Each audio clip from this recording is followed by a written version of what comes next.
Want to enable or set up portable hotspot on your Samsung phone? Look no further. In this video, I'll show you how you can enable and set up portable hotspot with an easy process. So let's start.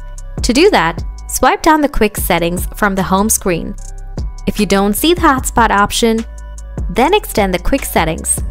Now press and hold on the mobile hotspot. Here it is, the hotspot enable or disable option.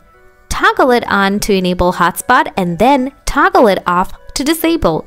After that, scroll down a little bit, tap on the network name.